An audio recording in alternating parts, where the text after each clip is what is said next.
Hello, everyone, and welcome to the Central Asia program at George Washington University. My name is Aytolkin Kurmanova, and I'm a senior editor here at the Central Asia program, and I'm very happy to be moderating today's discussion, which will be dedicated to a very interesting book that just has been published recently by Northern Illinois University Press / Cornell University Press. And the book is entitled A Slow Reckoning, the USSR, the Afghan Communists and Islam. And as we see from the title, the book will be dealing with a very interesting topic, which is the Soviet-Afghan War, which was from 1979 to 1989, and with a somewhat understudied aspect of this war, which is the views of the Afghan communists and the Soviet Union communists too, toward Islam and Islamism. Okay, I'm so sorry. It seems that Aytolkin has some connection issues. I hope she will be coming back. So maybe I'll go on introducing very briefly our two speakers, give them the floor, and hopefully Aytolkin will be back to moderate the event. So we will start with Vassily Klimentov, who is a Swiss National Science Foundation postdoctoral fellow and lecturer at the University of Zurich. He was previously an SNF postdoctoral fellow at the Robert Schumann Center for Advanced Studies at the European University Institute in Florence. He received his PhD in International History and International Relations Political Science from the Graduate Institute of International and Development Studies in Geneva. And prior to this, Vassily had spent several years as an aid worker, including for 2 years in the Middle East. So then we'll have, so Vassily is going to present his book about 20 minutes, and we'll have a discussant. We're very lucky to have Artemy Kalinovsky, who I will introduce, or Aytolkin will introduce later after Vassily's presentation. So Vassily is going to present his book about 20 minutes, then we'll have the discussion, and then we will have a discussion with the audience. So please feel free to send your questions in the chat box. So Vassily and Artemy, thank you very, very much for being with us today, and the floor is yours. All right. Thank you, Sebastian. Thank you, the Central Asian program, for having me here today. Let me share my presentation. Perfect. Then thank you very much again. So I will talk about my book today, A Slow Reckoning, the USSR, the Afghan Communists and Islam. I'm very happy to present the book, which is here. So because, well, it's one of the first opportunities I have. It has been out recently, so it's really very exciting for me to talk about it today. So the book has emerged from my PhD project at the Graduate Institute in Geneva in 2020, and so it has been a bit of a long road, but now it's now out with Cornell University Press, Northern Illinois University Press, since February. So the book connects to the very recently dynamic history of the Soviet-Afghan War. Quite a lot has been published. You have some of these publications here. Obviously, not all of them, just some of them, but I see it as speaking with 3 strands in the historiography about the Soviet-Afghan War. So one of these strands is the history of, let's say, Islamism, or more like the Mujahideen side of things. And as I think everybody knows quite well, it's a strand which got a lot of attention, notably following 9/11. It's the story of Al-Qaeda. It's the story of the rise of radical Islam in Afghanistan. A second strand, I think, and so my book takes actually the opposite of that, right? The other side of that story. The other thing, I have another story which has been very dynamic in recent years, and which is still very dynamic, is the one talking about the Soviet side of the Soviet-Afghan War. So about Soviet policies, the reasons for the Soviet intervention in Afghanistan in 1979, the kind of drawn-out process of the Soviet withdrawal, and it's a history which, again, has become quite dynamic because we have had new archives being released on the Soviet side in Russia now, and the post-Soviet space since the 2000s, obviously all before the invasion of Ukraine, but also because quite a few scholars have started doing more of oral history. And so we have done interviews with veterans of the Soviet-Afghan War, we have done interviews with former Soviet policymakers, so quite a lot has emerged related to that in recent years. And the third strand, which is also now very dynamic, it's this broader historiography questioning the relationship between Islam and communism within the Soviet Union. There has been a number of studies trying to basically challenge this Cold War assumption that Islam and communism were always in this frontal and complete opposition, arguing instead that actually you could be both a good Muslim and a good communist in Soviet Muslim regions, for example, in the 1970s and 1980s, that you had some form of convergence, if not syncretism, between Islam and communism in Central Asia. And so books like, if you think like of Aaron Tazar's book recently, they have tried to push that story. And my book talking about Islam from the communist side, communist policies on Islam, Soviet and Afghan communist policies on Islam during the Soviet-Afghan War, so in Afghanistan, it also reaches to that question, especially because you had a number of Soviet Muslim advisors, Soviet Muslim soldiers involved and participating in the war in Afghanistan. So talking about the sources for my book, we have a number of things, right? I'm just kind of touching on that very quickly here, and if there's interest, we can talk about that more in the Q&A, but typically I worked quite a bit with the archives in Russia, the State Archive, the archive of the Communist Party, obviously all before the invasion. Now access is complicated for many, many reasons, including for travel to Russia. Archives in the United Kingdom, the United States, most of what would be interesting in the United States would be for online. Archives in Switzerland. Aside from the archival research, I have also done quite a bit of interviews. It's not the main source for the book, but I have done something like 30 plus, 35 plus interviews, and you could access still, obviously, the Soviet Union having been a gerontocracy, especially in its later years. Most of the key policymakers have been long deceased now, but you could reach the people who were influential in the international department, in diplomatic circles, in intelligence and military sectors in the 1980s and talk to them about the Soviet-Afghan War.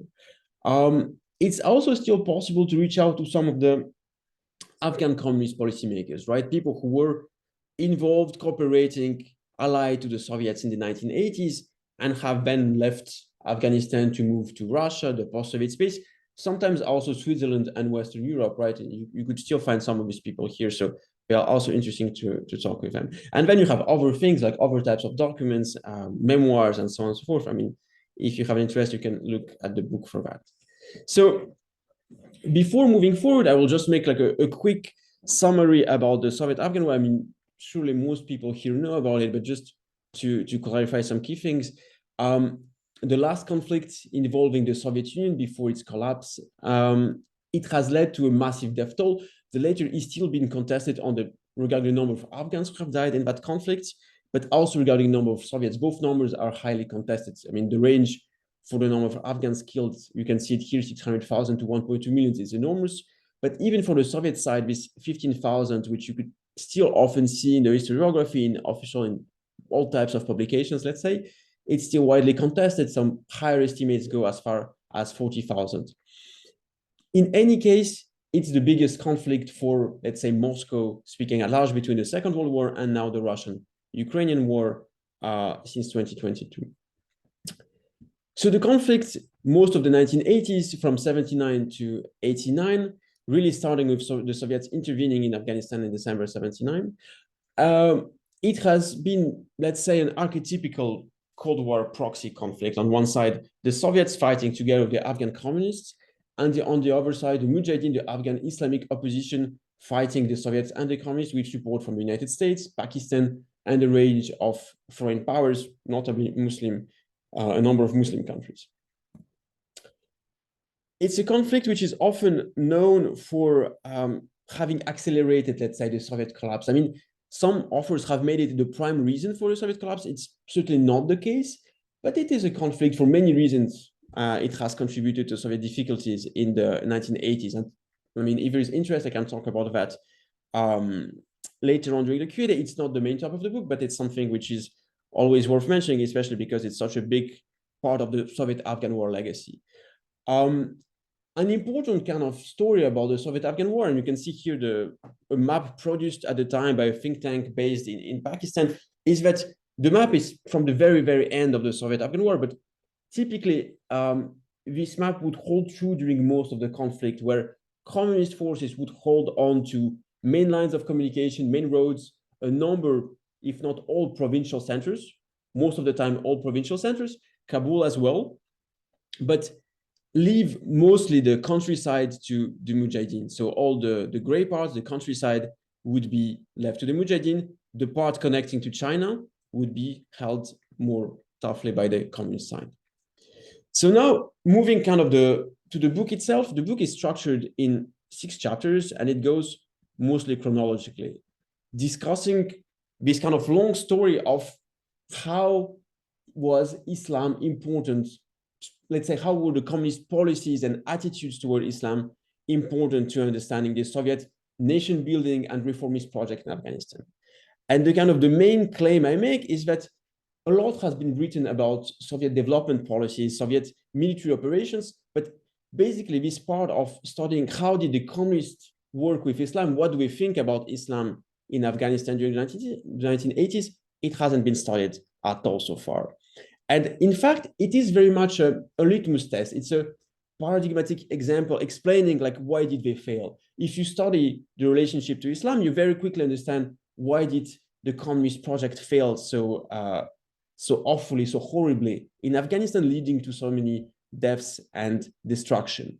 And so the book kind of chronologically, mostly chronologically, partly thematically addresses that, talking about the first period under Babrak Karmal, the first communist ruler installed by the Soviet Union from 80 to 85, talking also about the second period when Gorbachev decided to replace Babrak Karmal by Mohammad Najibullah in 86, and then you have a period from 86 to 89, the Soviet withdrawal, a more thematic part about relation with the Muslim world, a range of Muslim countries for communist Afghanistan, and then a last part discussing the Soviet withdrawal and basically, let's say, the changing attitude and policies on Islam as the Soviets were already leaving, having left, and then the short period, well, not so short period, where the neo-communist forces kind of held on to Afghanistan before the collapse of the Najibullah regime in 92.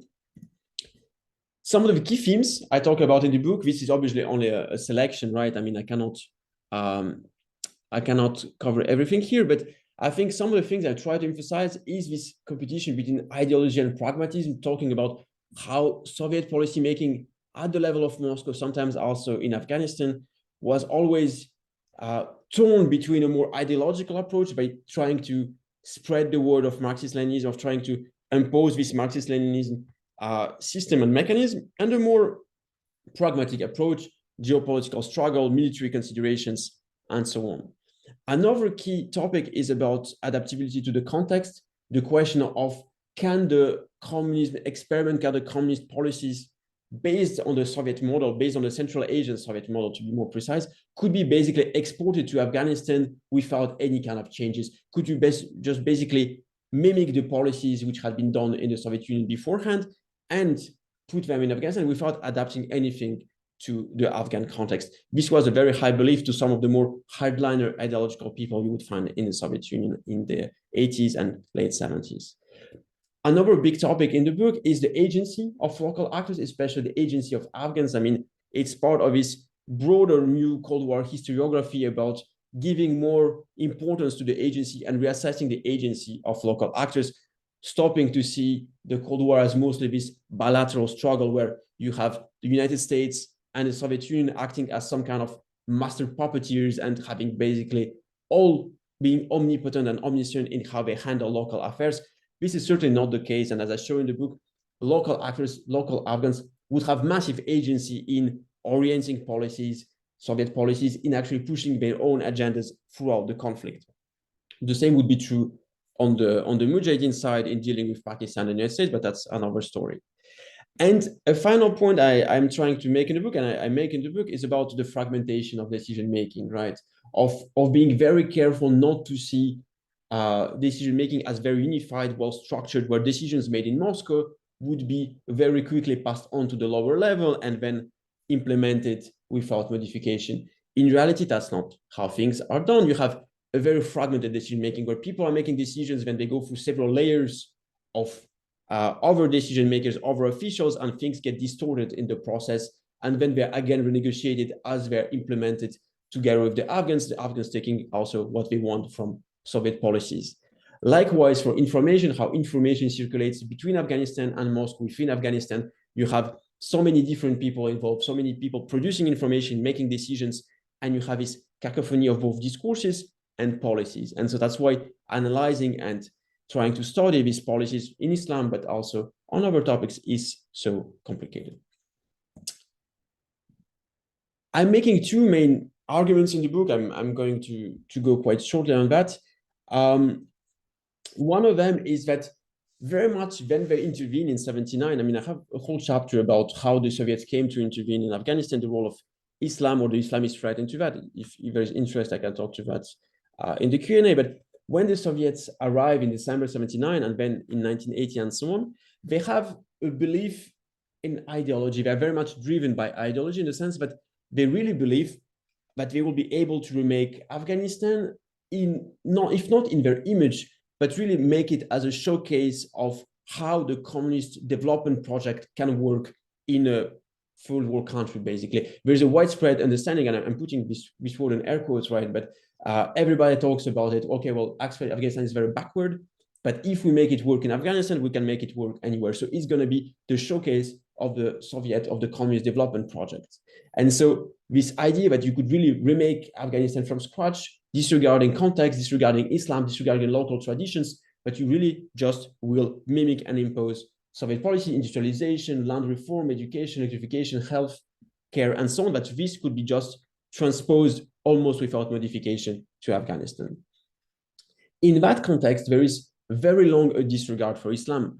The people who come, and obviously you have the military, you have the invasion from the Soviet military forces, but a lot of people also talk at the time of an invasion by advisors. So the Soviets would be sending hundreds of advisors for literally everything you could imagine, agriculture, industry, and so on and so forth. Every Afghan ministry up to the mid-level, sometimes even to the lower level, will have a Soviet advisor helping them supposedly to make reforms and having their own agendas and trying to implement them. And so what's interesting is that in all of this kind of reformist drive, Islam really kind of is not important. Actually, the only place where the Soviets don't send advisors is on Islamic policy. That's literally the only field in which there is no Soviet advisor handling that. And their belief is that Islam is really a passé ideology, that it will just wither away in Afghanistan, much as the Soviet policymakers in Moscow believe it has withered away in the Soviet Union. This is obviously not true, but I can come back to that later. And so, but we don't really have to do any policies about it, but we just can disregard it, kind of, through benign neglect, Islam will be disappearing in Afghanistan. And so, more than trying to fight it, as the early communists did before the Soviets intervened, they are just disregarding, they're replacing Islamic education by Marxist-Leninist lectures.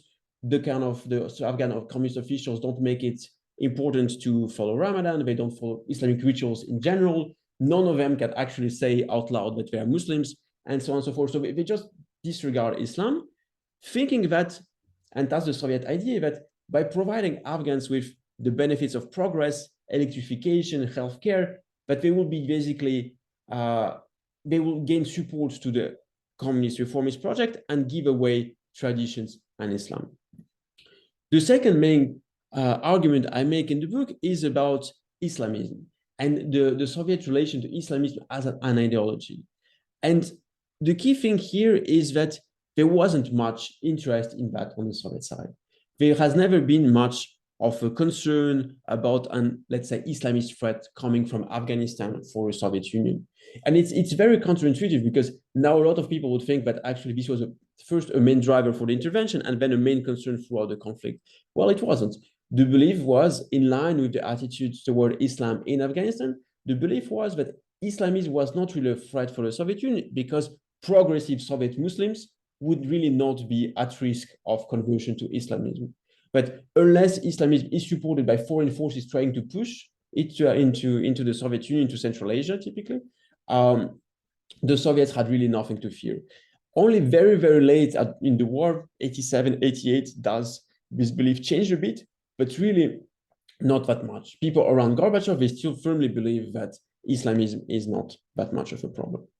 I'm seeing that I'm actually a bit short on time, so I will go a bit faster, and we can come back to some of these slides. So on the first arguments, I think we can differentiate four periods in the attitude toward Islam: opposition during the early Afghan communist regime before the Soviet intervention, neglect under Babra Karmal, integration under Mohammad Najibullah, and substitution after the Soviets have left.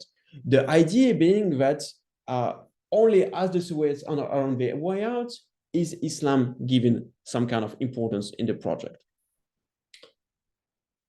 I talked about that already in the previous slides. I won't spend about too much time here.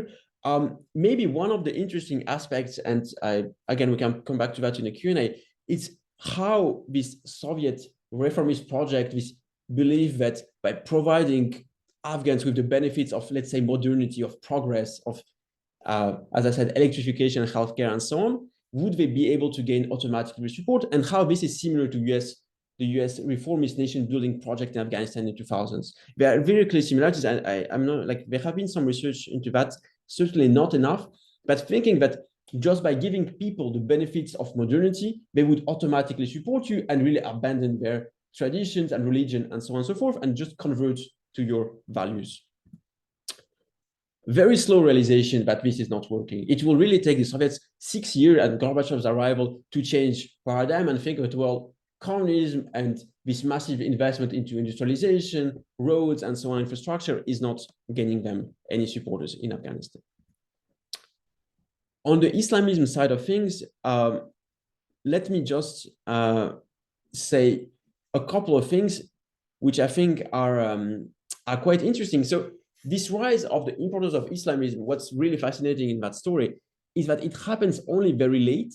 And it happens notably because Najibullah, who is now then witnessing the Soviet withdrawal, is trying to make that point very strongly to the Soviets. So to put it otherwise, the Afghan communist leaders, seeing the Soviets leaving, are trying to scare them into the Islamist threat. Najibullah will be telling Gorbachev and other officials, okay, well, look, if you stop supporting us, the Islamists are going to come to Central Asia. So the kind of the Islamist threat, it really crystallizes at that point, but also through, again, Afghan agency of not so much the Soviets fearing it, but Afghans communists fearing the Soviets withdrawal, saying, okay, well, really, you have to stay, you have to keep involved, and so on. If not, Islamists will come to your door. It's not the Soviet view, and I talked about that before. The Soviets see it as almost a non-factor, not much of a risk and a threat to Central Asia, and that basically, if not for US and Pakistani own involvement, Islamists would wither away as well and be obsolete. And here comes the main kind of interesting point, is that what's ironic about this entire story, that the Soviets were both right and wrong in their assessment of Islamism. They were right in the sense that, unlike what most Cold Warriors, notably in the West, thought and believed, Islam didn't come to contest communism that much in the late 80s or the early 90s. Islamism didn't crystallize as an ideology of opposition in the Soviet Union, but even in the post-Soviet space until the late 1990s. So this threat, this Islamic threat to the Soviet state, which the Benningsen School and others kind of pioneered and argued about, it never really came to pass in the Soviet Union. Only very, very late did the Islamists come, and we think about the 90s in Chechnya, for example. And here it's a very, very interesting finding. But at the same time, the Soviets were wrong in thinking that Islamists had no agency. They actually had a lot of agency, and they had a lot of their own kind of beliefs and where they want to who they want to oppose. And they would switch to opposing the United States and not Russia and the post-Soviet countries. Again, I can talk more to that in the conclusion. So I will be finishing here with trying to broaden a bit the topic. So the Soviet-Afghan War, it's a fascinating conflict, and it's one which is still, I think, very important to understanding present-day events, present-day conflicts at many levels. I talked about the parallels with the American war in Afghanistan. There is also certainly many parallels and many insights to be learned from that conflict for the conflicts in the post-Soviet space. If we think about how it has been shaping a number of, let's say, militaries across the post-Soviet. If you think about, for example, here you have the first Chechen War, Grachov and Dudayev, both veterans of Afghanistan. Many of the people involved in the first Chechen War would be veterans of Afghanistan. But I would say that even many of the people now involved in the Russian-Ukrainian war are still veterans of Afghanistan on both sides. So you clearly have this conflict as still this very formative and important aspect. There are many other parallels you could talk about. Again, I leave that to the Q&A if someone is interested about military tactics, the mistakes made, but even the decision-making process from the way the intervention came to be in 79 to the very long drawn-out process of the Soviet withdrawal of Afghanistan, how many years it took for the Soviets to leave Afghanistan, and what we can learn from that for other conflicts. I think I will just leave it here because it has already been more than 20 minutes, and I will wait for the Q&A to talk more. Thank you very much for having me, and I will pass it now to Artemi for further discussion. Sorry, I just wanted to introduce Artemi too, but thank you very much, Vassily. It was really very interesting. And I just encourage our audience to submit the questions through the chat. I already see some interesting questions. And we are having a second speaker today who will provide his remarks and comments. This is Professor Artemi Klimentov. He's a professor of Soviet, Russian and post-Soviet studies at Temple University. He is also an expert on the Afghan War. His 2011 book was called A Long Goodbye, The Soviet Withdrawal from Afghanistan. And his second book was named Laboratory of Socialist Development, Cold War Politics and Decolonization in Soviet Tajikistan.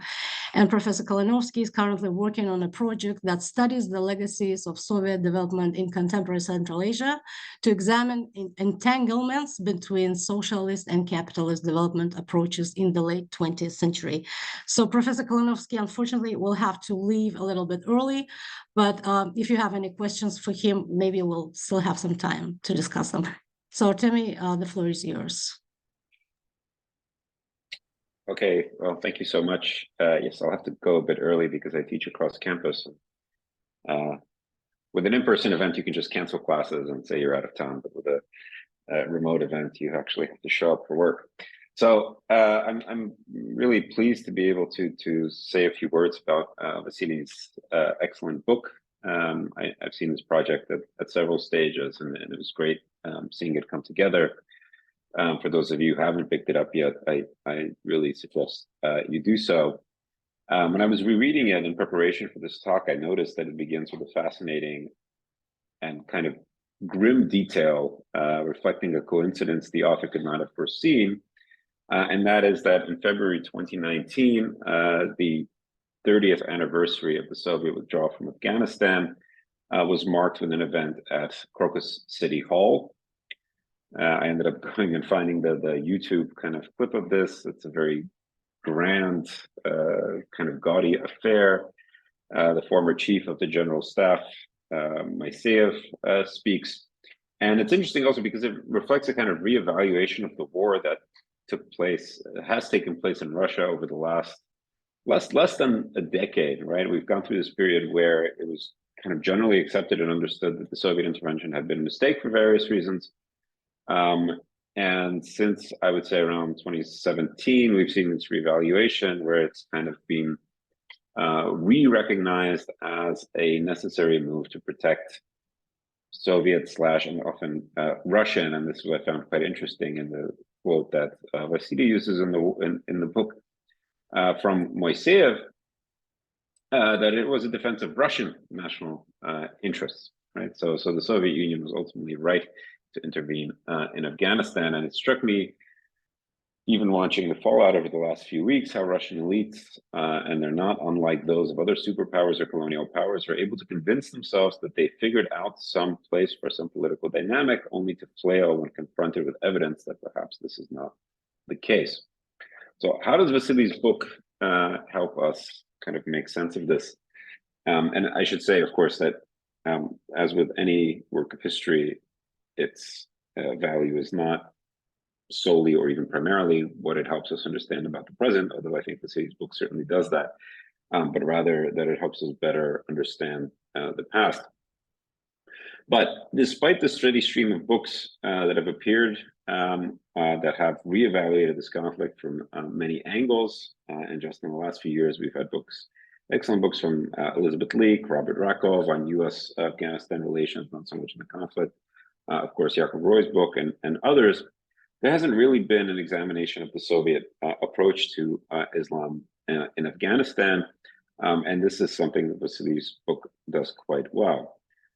I should point out, and this is maybe again for the historians in the crowd, the kind of the archival work, the legwork in this book is really, really impressive, right? I say this as somebody who's worked on a related topic, of course, or also worked on the Soviet war in Afghanistan.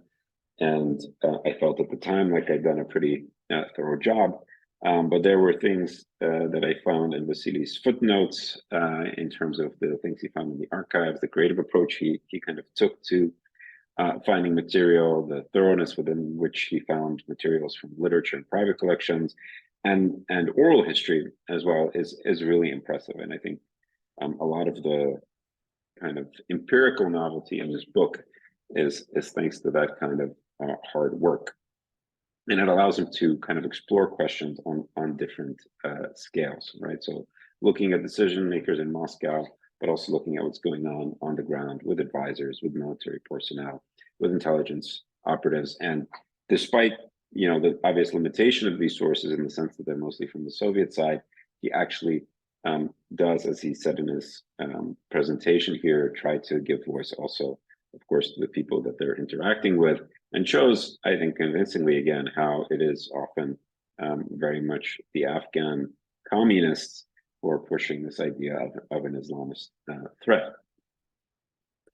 And this is all kind of marshaled towards what I think is a nuanced and convincing argument about the shifting ways in which the USSR and its allies understand or misunderstand the role of Islam in public life and how they try to incorporate those insights into policy.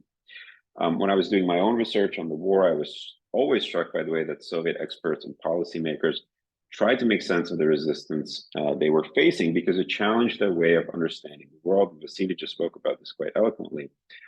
They were not well prepared to process, right, what they were seeing.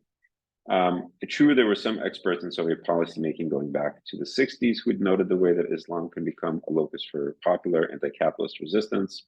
The Iranian Revolution underlined this trend, but it was really the war in Afghanistan that forced them to contend with the seeming power of religion as a rallying cry for resistance against their own allies and their own worldview.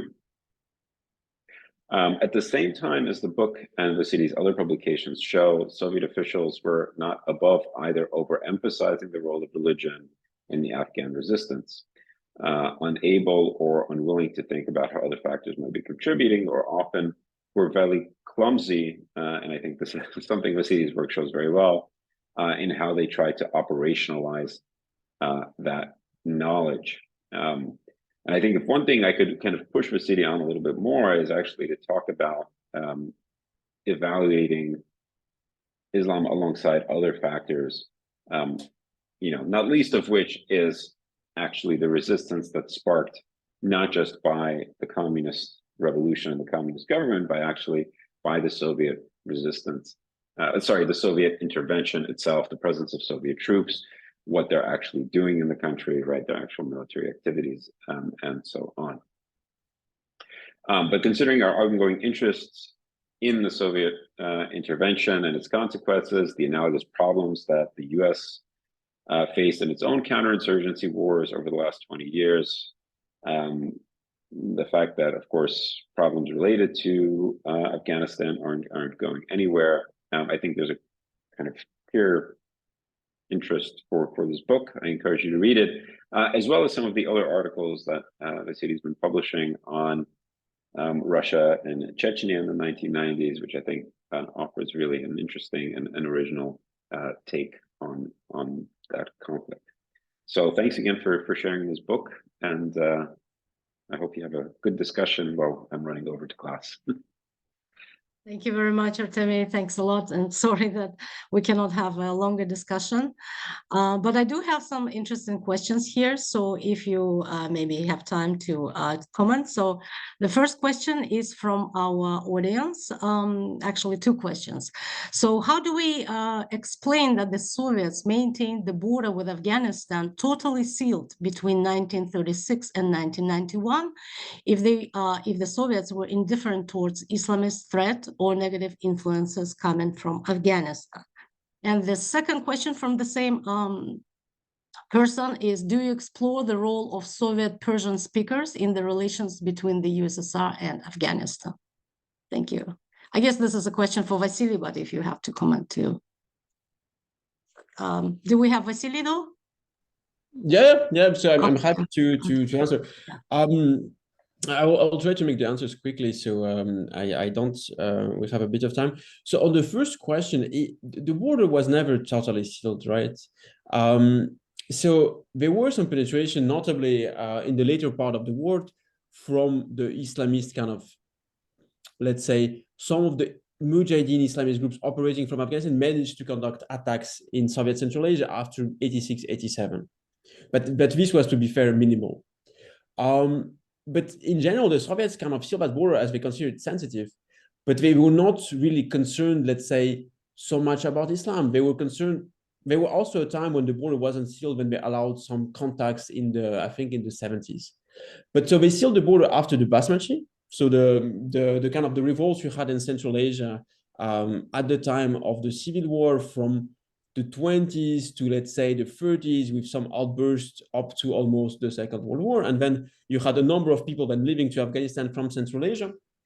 And that's was one of the keys to that situation, was that you had a number of ethnic groups which existed on both sides of the border. Tajiks being the most prominent one, but also Uzbeks and Turkmens, for example.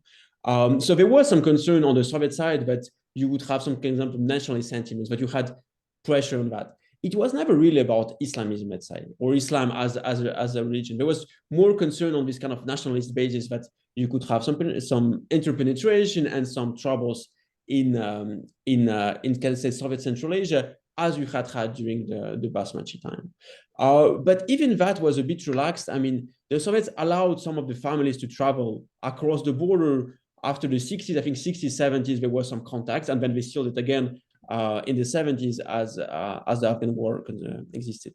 But there was never concern. And by the way, I have interviewed some of the people who talked about this interconnection between both sides of the border, between different ethnic groups from Central Asia in before the war, so 1670. And so what was interesting, so even the people coming from the Afghan side, the kind of the assessment of the situation in Soviet Central Asia was not fully negative, let's say. But you would think they would come and they see Islam being repressed, they will see Islam completely out of the public life. But the kind of, from what I understood, also speaking with some of the anthropologists who worked, like older people who worked in that region at the time, they were saying that, well, you also had a recognition, notably from people coming from against, that Soviet progress meant something. But you had running water, but you had electricity, but you had healthcare, but not everything was bad in Soviet Central Asia, even looking back. And the same was even more true for the people coming from Soviet Central Asia to Afghanistan, and for the Central Asians also coming to Afghanistan as part of the Soviet-Afghan War, during the Soviet-Afghan War, seeing that, let's say, even some kind of regretted the disappearance of Islam in Soviet Central Asia, or its kind of disappearance from the public sphere, let's say, there was also a very quick recognition that in terms of how people lived, Afghanistan looked much worse than Soviet Central Asia. But in terms of the poverty, the kind of the livelihoods of people, things were much more difficult. So what I was saying is that you shouldn't see the border as completely sealed. You had some of these interconnections, but you obviously had concern. Like the Soviet always considered this border, this south border, as kind of its quote-unquote underbelly. Like strategically speaking, it was sensible. The border with Iran, the border with Afghanistan, and so on. But it was never completely sealed. Soviet Persian speakers, it's a very interesting question. I also work a bit on it now. So the attitude towards, let's say, so the Tajiks played a very big role as translators during the Soviet-Afghan War. I mean, if you interview people from that republic now, like if in a certain generation, maybe not most of the men, but a lot of the men went to Afghanistan because there was a belief that they could really help in getting support, and there was really not enough translators in the Soviet military at the time, so you had a lot of the Tajiks being involved. So I talked to that in the book. There was no major concern about their loyalty, and I also talk about that quite a bit in the book. That you had long this story about that the Soviets not trusting fully the Central Asians in Afghanistan among the advisor or among the military. This is not so. Like from what we know in terms of defections, in terms of the general relationship, there was quite a bit of trust toward them. And most of the Central Asians involved in the Soviet-Afghan War actually felt valued and appreciated for their role as basically this ideal communists, this ideal type of cultural Muslims like the Soviets wanted them to see. I said I wouldn't talk too much, and so now I have talked quite a bit, so I will stop here on that question. Oh, that's very interesting. And we do have some other interesting questions. So I'll read the question, I think, from a historian, at least it points at some historic sources. So according to transcripts of Politburo, we all know what it means. In the spring of 1979, Soviet leaders used to mention the presence of Islamist fighters in Afghanistan at the time of the Herat uprising in March 1979, who were entering the country from Iran and Pakistan. There was also a mention of the fear of uniting the whole Muslim world against us, the USSR, if intervening at the request of Afghan President Taraki.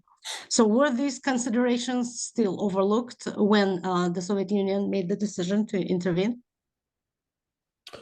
So it's an interesting question. So you had many kind of, before the Soviet intervention from 78 to 79, you had a number of, let's say, revolts and a coalescing of an opposition to the then communist power in Kabul. So the communist-sized power in 78, basically without Soviet support. And then they kind of alienated most of Afghan society against them. The Herat uprising was one of his early opposition to the communist regime in 78. It was one of the few where you had actually some early Islamist movement being central. You have talks about that in the Politburo. So these are like that's the file which are available online, notably in the US, so everybody could check them. For the Cold War International History Project has them, for example. But they don't really talk about Islamism. They talk about Islam being a factor for the Afghans. They talk about, I think the term they use is like Mohammedans. So you have a number of, like, the vocabulary is not very well kind of still structured in the Soviet Politburo discussions. And so, but they don't really know what to do then. But what's interesting at the time is there is a very strong consensus emerging in the Soviet Politburo that they would not be intervening. That if the Soviets come to Afghanistan, they will just alienate even more the Afghan population against them. It will be even more of a problem. Everybody will be against them. They are not Muslims. Everybody else is. The whole Muslim world will actually oppose them. And that's generally what ends up happening. So what's interesting is that you had this early discussion about, well, it will be like a complete disaster if we intervene. And a year and a half later, they still end up, like a year later, they still end up intervening. So you have early discussion, but you don't have a belief of like a real Islamist threat for the Soviet Union. Thank you very much. So we have also two questions about the Najibullah regime, why it was so long. So as we know, the Afghan National Government forces under Dr. Najibullah lasted for an extra 3 years after the departure of the Soviet troops in 1989. And while the Afghan National Forces under Dr. Ghani in 2021 lasted practically 0 days. So what accounts for this dramatic difference? Agency, ideology. Could it be argued that despite its flaws, communism as an ideology served a far more visceral and stronger effect on individuals, including the Afghan leadership and common Afghan foot soldiers, versus neoliberalism as the de facto ideology of the Americans? It's an interesting question, and it goes a bit to that point I made about there are also a lot of parallels and comparisons to be made between conflicts, which are also interesting to reflect, and that's what the question is doing. So the first thing to say is that Najibullah wasn't a communist, and so this is by that point. So Karmal, the first rule installed by the Soviets, he was a dogmatist. He was an early communist. I mean, it wasn't called the Communist Party of Afghanistan, but everybody called it the communists inside the party, and the Soviets called them communist comrades. So we can assume they were communists, like for the sake of the discussion. So Karmal was very much a convinced person. Najibullah was also picked because he was first another generation, second, he was a Pashtun, but also he was already much more of a nationalist type communist. So he was much less of a dogmatist, he was much less keen on having the kind of the full flavored experience of the communist project, and much more on kind of diluting the communism, integrating Islam. I talk about Islamization in the later Najibullah years to kind of gain support. Karmal never was very good at doing that. Najibullah was very good at actually using Islam, saying that he's a Muslim, practicing all the rituals, and basically just giving rid of the Marxist-Leninist jargon about the struggle for the proletariat and all of that, the proletariat revolution, and talk much more about nationalism and love of the motherland and these kind of things. After the Soviets left, he did that even more.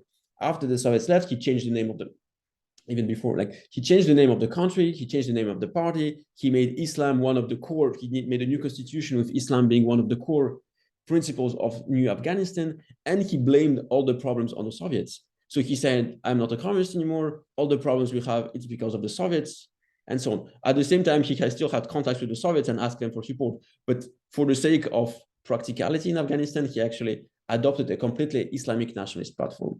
And this worked very well. And he managed to consolidate the regime, even expand some of the territories he controlled in like 89, 90. And so he was very effective at that. It's showing that also benefiting from fragmentation among the Mujahideen at the time. So he was much more effective, and he appeared very much his own man. And coming back to the question, so Ghani was never able to do that. So he was never able to appear, in my kind of assessment, as his own man, as someone who could be independent from foreign support. In the later part, Najibullah, for all of his flaws, and he had many, he used to head the Afghan KGB, so he had quite a lot of blood on his hands. He was still able to make the point that, well, I have many problems, but I'm an actual Afghan leader, and I don't have foreign backers behind me. My government can stand on his own. The problem of Ghani that he was never able to move past being the American candidate. I think that's the main difference, more than the difference between communists and liberals. It's a difference between homegrown and foreign.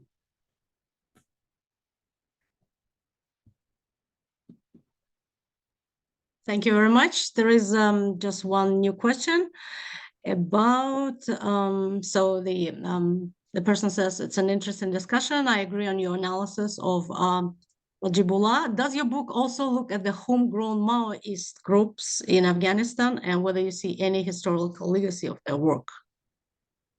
No, I don't deal with the Maoists. I really deal with the kind of the Soviet side of that story. The Maoists were basically fought by all the sides, and so it was very complicated for them during the conflict, right? There was some attempts by China, but really it was very, very difficult for them to gain ground and actually be important.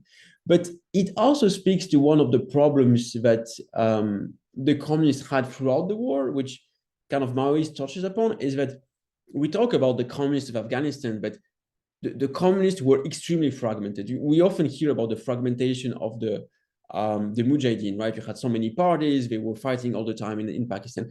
The communists were extremely fragmented. They had two main parties, Khalq and Parcham, and each one of them splintered into many, many, many more. And if you read the documents, it's fascinating to read like some communists killing each other among the people supported by the Soviets in Kabul in like 87, 88, and so on and so forth. And then coups happening from communists against Najibullah in 89 and 90 and so on. And the kind of the fall of the Najibullah regime coming also from, again, betrayal within the communist regime as much as from pressure from the Mujahideen. So the Maoists would participate in this larger, very large field of leftists. And I think it also speaks here to the interesting point that as much as we can obviously condemn the horror of the Soviet-Afghan War, the many, many deaths and the completely horribly failed development project that the Soviet proposed, there was aspiration quite widely across the Afghan society for something new in the 70s, let's say. and aspirations about more equality, a different kind of social structures, changes to a very calcified system. And the fact that so many people had been attracted to these different leftist groups also speaks to that. You also had some early convergence between some of the early Islamist leaders and Maoists. For example, Ahmed Shah Massoud was known to have been kind of attracted to some of this kind of leftist thought early on, and so on. So the kind of the emergence of Maoism speaks to that field of people wanting change and different ideologies competing for the future of Afghanistan. Thank you very much. So I think we will shift to a more kind of modern implications of the war. So there is a question about how the Soviet experience in Afghanistan shaped the subsequent policies and actions of the Russian government in the post-Soviet space. And I guess that also links to the current, events too. It's a very broad question. I can talk to let's say Russia in Afghanistan, and Russia in Afghanistan, but not Russia in Muslim. No, but okay. So let me start with Russia and Afghanistan, and I will. Yeah. So Russia lost more or less fully interest in Afghanistan. I mean, I have this very interesting quote in the book about you have to imagine 92. Early 92, so the Najibullah government hasn't fallen yet, and you already have the new Russian Minister of Foreign Affairs, Kozyrev at the time, who is saying that the only thing preventing a settlement in Afghanistan is that you have this radical Najibullah sitting in Kabul, and as soon as he's gone, we can move on with Afghanistan. So you have this complete returnment as also the Soviet Union is collapsing, and you have new forces emerging in Russia. This tells quite a lot of the story of Najibullah's failing, of him losing support of the Moscow leadership. After that, you have a large disregard for Afghanistan from Moscow. You have no interest up to the late 90s, when the emergence of the Taliban will push Russia together with Iran to support the Northern Alliance. So some of its former enemies, typically Ahmed Shah Massoud and other people, other kind of former Mujahideen groups, trying to prevent the Taliban from gaining control of the border next to Central Asia. And then you have this kind of long sequence of first Russia's reluctant support to the American intervention, and then kind of trying to oppose it, but also trying to build its own relations with Afghanistan, re-engaging in Afghanistan in the 2000s under the Hamid Karzai presidency, typically.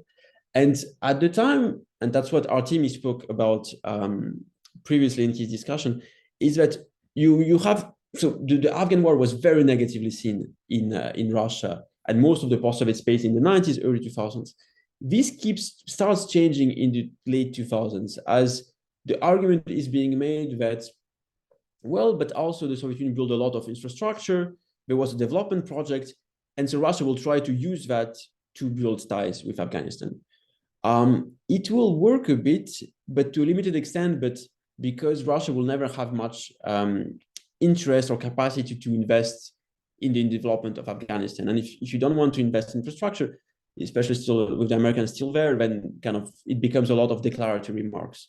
And so now we have this, Russia is still trying to be active now in Afghanistan, also dealing with the Taliban, but it's kind of still not that advanced. The influence of Afghanistan on Russia's visions of Muslim and other conflicts involved, it's quite interesting. So this is part of my current research, let's say. And the first thing we have to say is that so when the Soviet Union collapses, the top leadership changes, right? That's obvious, everybody knows that. But so what doesn't change is that all the people who, for example, are mid-level diplomacy, mid-level intelligence, mid-level military, mid-level experts on Islam in the Oriental Studies Institute, in all these kind of higher studies education places in Russia, they will stay in place. So this kind of continuity of the state is extremely strong from the Soviet Union to the post-Soviet period in Russia, but also in Central Asia and other post-Soviet countries. And so a lot of these people, they're still very much influenced by their legacy of Afghanistan as they now come to work on the conflicts in the North Caucasus, typically Chechnya, or they come to work on Azerbaijan, Armenia, or they come to, and so on. So you have a lot of continuities in how they see Islamism, and that's one of the reasons why they don't see it as a big problem. Because they didn't used to see it as a big problem in Afghanistan, and they don't see it as a big problem up to the late 90s when new generations arise and so on and so forth. So you have a very strong continuity in terms of assessments of beliefs. I have an article on Russian policies in the Tajik Civil War, which really discusses that with regard to the Tajik Civil War, how Russian policy changed and how Soviet-Afghan War veterans actually had a role into assessing that. Thank you very much. There is one more historian questions. So what is the final word on the mysterious killing of the US ambassador in February 1979? Was it a purely local plot or it was orchestrated by KGB? That's a fascinating question. I mean, there is, so I'm not even sure I talk about that in the book, because it's like, so you have this recent book by Robert Rakov, which I'm reviewing for a journal. He does US foreign policy in Afghanistan from basically the 30s to just before the Soviet-Afghan War. And so he talks about that at length. There is no, I can base that on what he says, but also from what I read in many other places, the Russian archives as well. There is no clarity on that. I mean, we don't know. Certainly, I don't think it's certainly a KGB plot. Then at the time, the people in charge is people like Hafizullah Amin, who is one of the more radical leaders within the, let's say, the People's Democratic Party of Afghanistan, basically the Afghan Communists. And so is he actually on purpose engineering that plot to kill the American ambassador, or because things are so difficult and so kind of confused in Afghanistan, where everybody is fighting everyone, you have constant infighting within these communists who have come to power, they just end up killing the ambassador by mistake, while they try to play a complicated game in trying to use leverage in getting, at the time, still some kind of support of the United States, or playing the United States against the Soviet Union to get more support from the Soviet Union. There is this kind of always complicated situation in 78, 79. It's a bit unclear, but I don't think it's certainly not a KGB plot.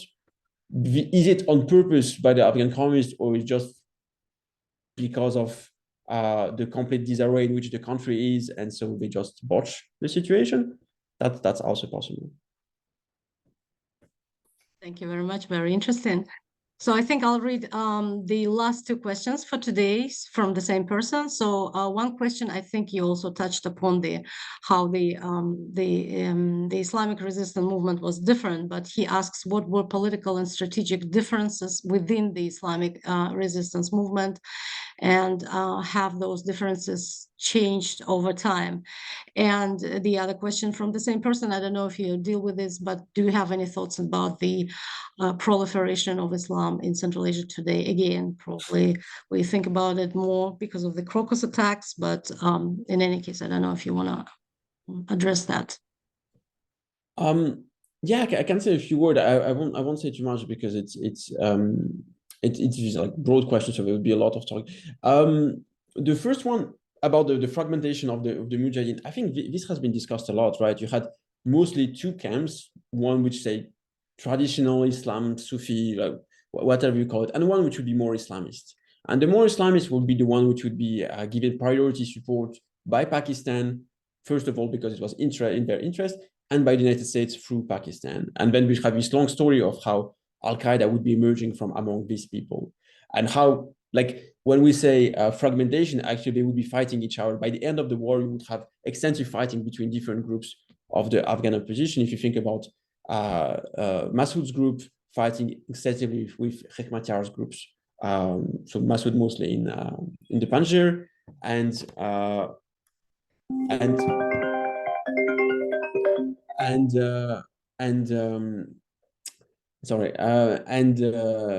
Hekmatyar coming from Pakistan. So a lot of infighting. This would be very much exacerbated by the arrival of what would we call the Afghan Arabs, right? These volunteers coming from around the Muslim world to fight in Afghanistan against the Soviet infidels. And so that's how actually the whole story of the crystallization of radical Islamism. So you could read Steve Cole's books, for example. He explains that all very, very well, but you have many, many, many things. What's interesting is that you have a lot of that also on the communist side. Extensive infighting throughout the conflict, maybe not to that extent, but in ways similar. Islamization of Central Asia, that's a broad question. I mean, there was always much concern about Islamism and radical Islamism and violent radical Islamism in Central Asia. It has never amounted to that much. Like, I mean, I want to say that here, like the kind of the danger and the concern is bigger than the actual. So you had obviously radical Islamist and Islamist violence, Tajik civil war, and also Islamic movement of Uzbekistan in the 90s, in the late 90s. But events in Uzbekistan, obviously. But it's quite limited. I mean, the penetration from Afghanistan has always been quite limited. Like, we have talked about that threat for a very long time. There haven't been Islamist or Afghanistan-linked Islamist violence in Central Asia, I would say, for 20 plus years, more give and take. So to which extent things are changing now, that's, I think, a question we're all talking about. And it's the question about what exactly was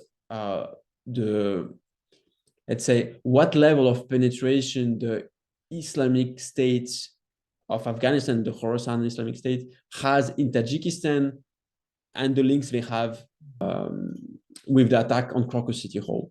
We don't really know that much about it yet. There seem to be implication of Tajik operatives. I mean, that's what we know so far. But how big is that support within Tajikistan? That's the question, obviously.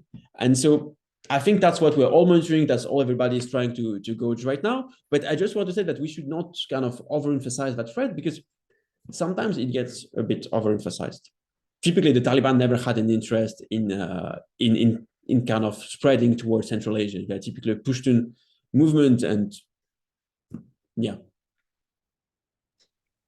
Well, thank you very much. I think it was really, really interesting. And I hope that we can see you more often at our program with your new research and new works. And I hope that our audience also enjoyed the talk and the discussion. Thanks very much for the interesting questions and for being with us today. And yeah, I hope we'll see you next time. Thank you. Thank you, Tolkien. Thank you, everyone. Have a good day, everyone. Thank you.